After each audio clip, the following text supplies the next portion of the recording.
A False Report, A True Story of Rape in America, by T. Christian Miller and Ken Armstrong.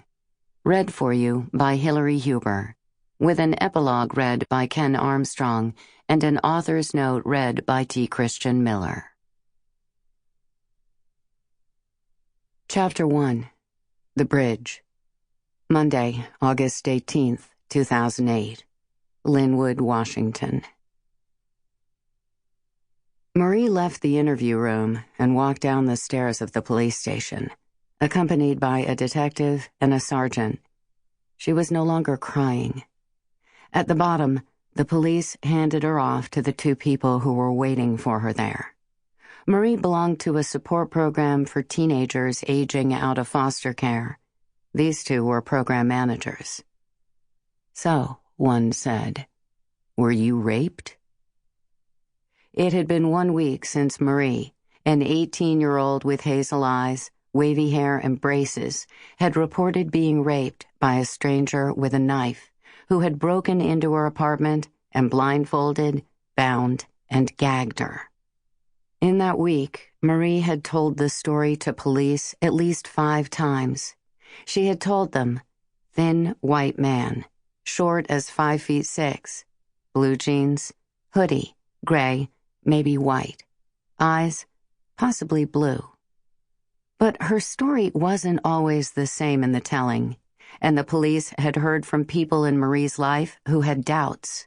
And when the police had confronted Marie about those doubts, she had wavered, then buckled, saying she had made the story up, because her foster mom wasn't answering her calls, because her boyfriend was now just a friend, because she wasn't used to being alone, because she had wanted attention. She'd sketched her history for the police detectives. She'd described growing up with something like 20 different foster parents. She'd told them she had been raped when she was 7 years old. She'd told them that being on her own for the first time had made her scared. Her story of being raped by an intruder had turned into a big thing that was never meant to happen, she'd told the police. Today, she had tested whatever patience the police could still summon. She had returned to the station and doubled back, saying she had told the truth the first time, saying she really had been raped. But when pressed in that interview room, she had folded once more, admitting, again, that her story was a lie. "No," Marie told the managers at the bottom of the stairs. "No, I was not raped." The two managers, Jana and Wayne, worked for Project Ladder, a nonprofit program that helped foster kids make the transition to living on their own.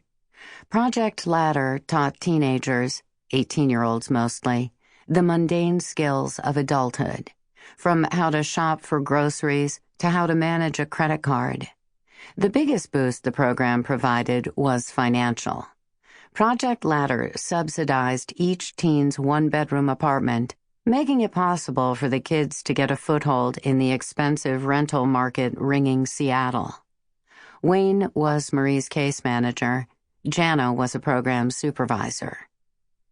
"If that's the case," the managers told Marie, "if you weren't raped, then there's something you have to do."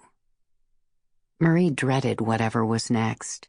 She had seen it on their faces when she'd answered the question. They weren't thrown.